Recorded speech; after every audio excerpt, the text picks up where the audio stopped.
Hai guys, ketemu lagi dengan saya Ari di sini dari channel tentang arsitek, dan kali ini tuh kita bakal ngelanjutin belajar render realistik V-Ray 5 eksterior part 12. Ya, kita sekarang sudah ada di part 12. Oke, untuk modeling kali ini itu bukan modeling saya, dan saya download dari 3D Warehouse yang desain itu namanya ini Museo Angel Ferran. Jadi sengaja saya nggak ganti namanya biar kalian tahu sumbernya dari mana gitu. Ini sepintas seperti universitas atau gedung kantor. Dan untuk renderan kali ini stylenya agak sedikit berbeda ya. Jadi dia mau dibilang realistik juga enggak, atau dibilang kartunis juga enggak. Jadi ada di tengah-tengahnya gitu. Dan ya penggabungan lah ya antara render realistik sama style kartunis gitu. Nanti bakal jadinya itu kayak render arsitektural. Kalau misalnya kalian pernah lihat rendering arsitektural, jadinya kurang lebih seperti itu. Enggak terlalu realistik. Kita bakal langsung aja ke settingannya. Yang pertama itu kita bakal ngejelasin dulu tentang angle kamera atau pengambilan angle kamera. Nah, di pengambilan angle kamera ini saya memakai sudut atau atau penglihatan kameranya itu 80 di sini. Nah, kenapa 80? Karena untuk membuat modeling ini itu terlihat semuanya pada saat di render, kita harus pakai yang ini. Tapi kalau terlalu tinggi juga itu nanti gambarnya bakal nggak bagus ya, atau gambar perspektifnya bakal nggak bagus. Makanya ya saya lihat 80 ini udah bagus gitu. Kalau normalnya yang seperti biasa kita render ya, itu paling tinggi 45 atau biasanya 25. Nah, kalau misalnya kita kasih 25, kalian lihat aja di sini. Ini bakal dekat banget ya. Jadi nggak bisa kelihatan nih. Pasti bakal begini hasilnya. Makanya kita pakai 80 tadi biar angle-nya itu keambil semua, sudutnya juga keambil semua gitu. Selanjutnya untuk vegetasi sama orang-orang ya, orang-orang di sini, aktivitas orang-orang yang ada di sini tuh kita pakai Chaos Cosmos. Jadi nggak perlu saya jelasin lagi. Kalau material sama komponennya itu ya hampir kurang lebih pakai Chaos Cosmos atau updatean dari V-Ray-nya langsung gitu. Nah, untuk materialnya sendiri di sini kita pakai asset editor. Sebentar, saya bakal ke material dulu. Ya, di sini wall paint, fine grain, kayak agak abu-abu gitu, tapi nanti nggak bakal terlalu kelihatan sih abu-abunya. Terus di sini wall warna putih. Untuk kacanya enggak, ini dulu ya.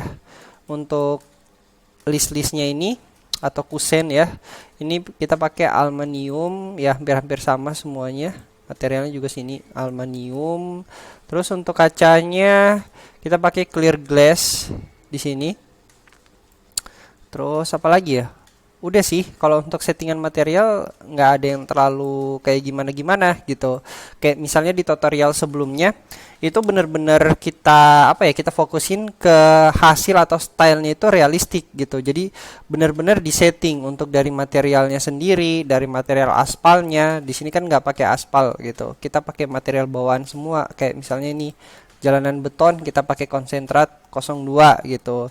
Terus di sini juga kita pakai batu bata ya, susunan batu bata yang semuanya itu ada di V-Ray Asset Editor. Oke, jelas ya untuk settingan materialnya kurang lebih seperti itu. Jadi kalian tinggal download aja sih. Ini settingan langsung jadi, nggak bakal di setting-setting lagi kayak di video sebelumnya gitu. Oke, selanjutnya kita bakal langsung ngebahas tentang settingan rendernya. Nah, di settingan rendernya kita pakai kuda biar kerja dari PC kalian itu nggak terlalu berat, seimbang ya antara CPU sama antara prosesor sama VGA gitu. Terus untuk kameranya ya di sini 13,5. Ini juga saya sempat rubah. Render outputnya seperti biasa 2000 atau 2200 biasanya saya pakai.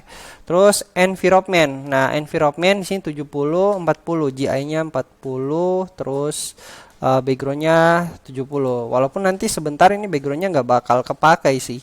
cuman kita ngambil cahaya HDRI-nya aja. Nah, ini untuk HDRI-nya ada di sini. Nanti kalau teman-teman mau, saya juga bisa upload sih di Google Drive kalau kalian mau download ya.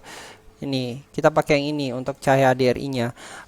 Oke, jadi untuk cahaya HDRI dan untuk view dari HDRI, kalau semisal kalian nggak ada bantuan atau editing lagi ke Photoshop, atau kalian nggak mau ganti backgroundnya di Photoshop, itu kalian harus atur-atur ya di sini.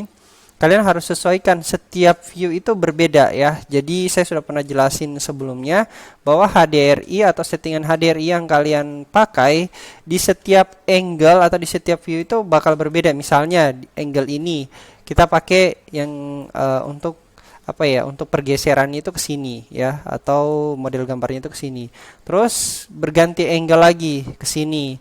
Nah, ini bakal disetting ulang. Jadi nggak bakal sama sih untuk semua view itu. Walaupun kadang-kadang ada yang kebetulan kita setting satu bisa untuk beberapa view. Itu kebetulan ya. Jadi di tiap view itu pasti bakal berbeda-beda settingannya. Kalian bisa sesuaikan sesuai dengan suasana environment dan tampilan view yang bakal kalian tampilin nanti gitu. Biar hasilnya bagus. Oke, untuk di sini tuh udah jelas, yang lainnya nggak ada diulik-ulik. Kita beralih ke sini, quality noise limit, saya nggak ulik-ulik juga, 0,04. Nah, global illumination ini wajib diaktifin ya, light shades-nya 2000, bisa 2200, semakin tinggi semakin bagus gitu. Tapi saya rasa ini cukup, karena nanti pakai bantuan di Photoshop juga. Terus apalagi ya, denoiser. Nah, denoiser ini wajib diaktifin biar meminimalisir noise-noise yang ada, kayak bintik-bintik, hitam dan lain-lain gitu. Intinya harus diaktifin. Kalau misalnya kalian punya option denoiser, wajib itu biar hasilnya bagus. Oke, kurang lebih seperti itu sih settingannya. Kita langsung aja ke hasilnya ya, biar nggak lama-lama. Yang pertama, nah, ini hasil yang pertama sebelum diedit di Photoshop. Jadi ini sebenarnya sudah bagus. Kalau misalnya mau pakai ini juga bisa gitu. Cuman untuk pembagian sudut antara HDRI sama objek bangunannya nggak terlalu kelihatan kan. Itu pengaruh cahaya. Jadi sebenarnya wajar juga sih, walaupun nggak kelihatan ya tetap bagus juga hasilnya gitu. Jadi hasilnya seperti ini. Cuman saya pengennya itu bayangan tetap ada, jelas ya. Nih pembagian sudut bayangannya. Terus objek awannya itu tetap kelihatan juga gitu. Nah, makanya saya edit ke Photoshop. Nah, ini dia nih hasil dari editing di Photoshopnya. Jadi jelas sudutnya ada, terus awannya juga nyatu sama environmentnya, suasana di sekitar apa ya, sekitar bangunannya kayak pohon-pohonnya nih. Nah, ini nyatu gitu. Jadi kurang lebih hasilnya seperti ini setelah kita edit di Photoshop. Nggak terlalu realistik banget, tapi bagus untuk dijadikan presentase ya. Karena ya sebenarnya tergantung modeling juga sih ya. Kalau realistik atau enggaknya itu tergantung modeling. Jadi kalau misalnya dia cocoknya stylenya seperti ini, modeling satunya juga bakal berbeda gitu. Stylenya mungkin bisa direalistikin gitu. Oke, kita bakal ke settingan Photoshopnya. Kita buka dulu untuk settingan Photoshopnya. Nah, di sini udah kebuka. Jadi kurang lebih ini settingan Photoshopnya ya. Yang pertama untuk backgroundnya, kalian bisa download aja di Google ya, cari yang HD background awan yang bagus, kalian pakai ini. Jadi sembarang aja kalian pakai backgroundnya, yang penting awannya bagus gitu, nyatu sama environmentnya atau suasana di sekitar objek desainnya gitu. Nah, selanjutnya di sini kalian bisa lihat cahaya yang di sini. Nah, ini pakai brush, kalian D aja di shortcutnya, terus klik enter. Saya buat layar baru biar kelihatan ya.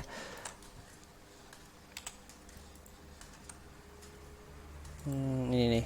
Nah, jadi hasilnya nanti seperti ini. Tinggal kalian tipis-tipisin aja untuk cahayanya, biar apa ya, biar bagus gitu, biar nggak terlalu over. Oke. Terus di sini juga cahaya yang ada di sini. Ntar kita perkecil dulu. Nah, cahaya di sini kita pakai. Jadi ada beberapa di tiap sudut ya, di sini sama di sini. Itu kita pakai cahaya dari brush tambahan sih. Terus yang selanjutnya ini hapus dulu ya. Dan selanjutnya itu ini nih, kita pakai color lockup ya. Nah, color lockup ini seperti filter yang biasa dipakai oleh fotografer.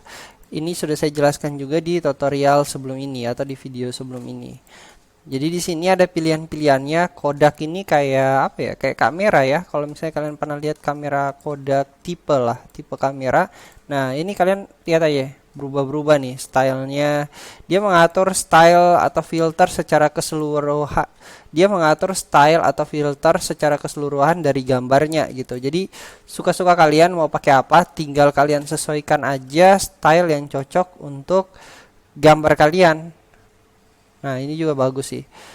Jadi ini mempermudah gitu kalian untuk membuat filter dari gambar kalian. Nanti kalau misalnya kalian mau upload di Instagram atau di mana aja gitu, nggak perlu lagi pakai filter dari sananya. Kita udah edit semua dari Photoshopnya gitu. Ini sebenarnya kurang burung ya. Burung-burung kalau ditambahin juga ini lebih bagus gitu. Nanti tinggal kalian tambahin aja. Intinya download yang PNG. Kalau misalnya tambahin objek burung di atas ini nih, kayak gitu. Oh ya, dan jangan lupa juga setiap kalian merender, kalian harus pakai yang namanya render ID ini. Karena kenapa? Karena fungsi dari render ID ini tuh sangat berpengaruh banget pada saat kalian pengen ngediting di Photoshop.